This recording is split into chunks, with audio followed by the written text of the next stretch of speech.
Hey guys, welcome back to our channel Srisam. Today, let us know about center of mass. Firstly, what is center of mass? Center of mass is a point where entire mass is concentrated. It is the point where all the external forces to the body appears to act. Does center of mass of a body always at center of the body?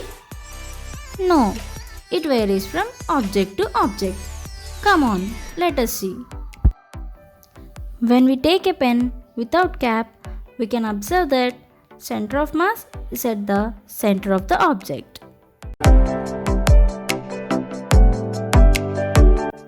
When we take same pen with cap, we can observe that the pen is not balanced at the center. Pen is balanced at the position near cap, that is, the center of mass is located at this point. If we can able to identify center of mass of an object, we can handle larger weights with lesser efforts.